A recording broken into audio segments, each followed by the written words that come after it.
In the early dawn hours of April 1775, 77 colonial farmers stood in a line on a village green in Massachusetts.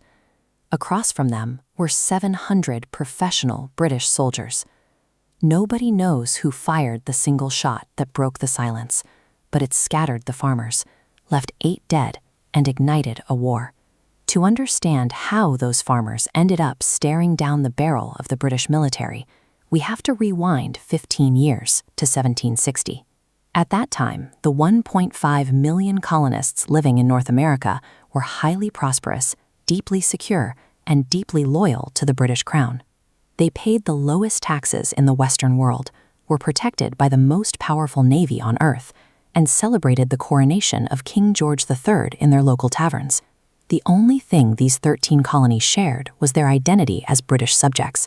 Otherwise, they were separate and often suspicious worlds. New England was dominated by tight-knit Puritan communities focused on fishing and shipbuilding. The South relied on massive tobacco and rice plantations built on enslaved labor.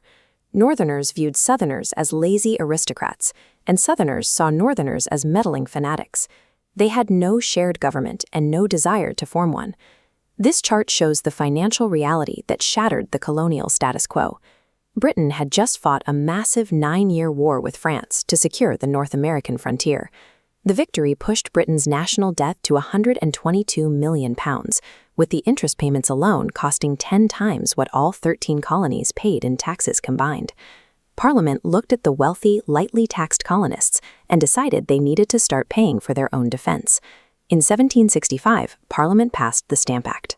For the first time, London directly taxed internal colonial commerce, requiring a mark like this stamp on legal documents, newspapers, and even playing cards. The reaction was immediate. Angry mobs hanged effigies of tax collectors in the streets, demanding actual representation in Parliament before surrendering their wealth. Britain dispatched troops to Boston to enforce new duties, turning the city into a powder keg. A crowd threw snowballs and rocks at British sentries. A soldier fired. 5 colonists bled out in the snow. Silversmith Paul Revere produced this engraving of an organized military executing civilians, and the image rapidly circulated through the colonies, turning a local riot into a shared cause. When Parliament tried to impose a monopoly on tea, Bostonians dressed as Mohawk warriors boarded 3 ships and dumped 342 chests of British tea into the harbor. London's response was absolute. They blockaded the port of Boston, suspended the Massachusetts colonial government, and forced citizens to house British soldiers in their private homes. By isolating and punishing Massachusetts, Parliament intended to starve out the rebellion. Instead, they forced the other 12 colonies to realize they shared a common vulnerability. If Britain could suspend self-government in Boston, they could do it in Virginia or Pennsylvania. Delegates from 12 colonies traveled to Philadelphia to coordinate a unified political resistance.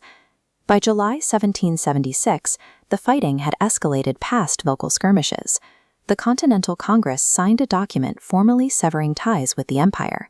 This made the delegates official traitors under British law. To back up that claim of independence, they had to rely on a disorganized militia with virtually no funding, training, or navy. Because the initial fighting was entirely concentrated in New England, Congress made a calculated political choice for their military leadership. They appointed George Washington, a wealthy planter from the largest southern colony, Virginia, to command the Northern Army. If a Virginian was leading Massachusetts farmers, the South was fully committed to the fight.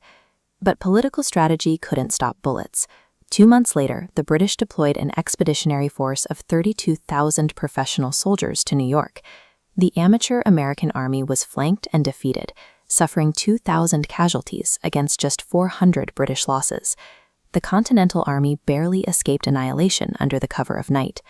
New York proved that standing toe-to-toe with the British military in a traditional battle was suicide. Washington adapted. He stopped trying to win pitched battles and adopted a strategy of survival. He would retreat, evade capture, launch targeted raids, and simply keep the Continental Army intact.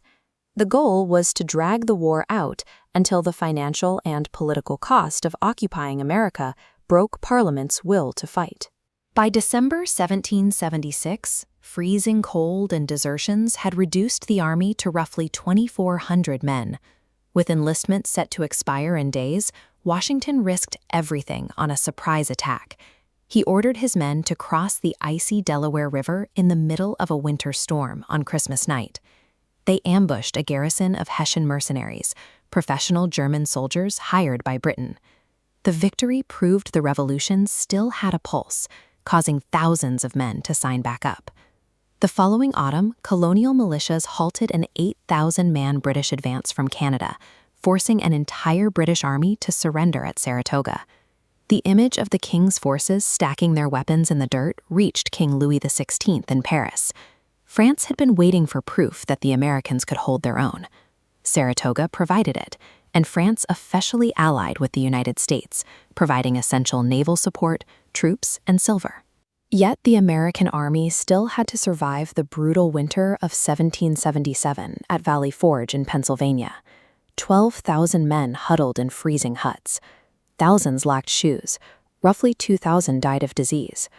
But during this deprivation, an immigrant Prussian officer named Baron von Steuben arrived and ran the survivors through relentless daily drills, teaching them how to maneuver and reload like a professional European military. That training paid off 6 months later at the Battle of Monmouth. When the Continental Army met the British regulars in open combat, they held the line. They reloaded under heavy musket fire and fought the world's most feared infantry to a standstill. Unable to crush Washington in the north, the British shifted their campaign to the southern colonies.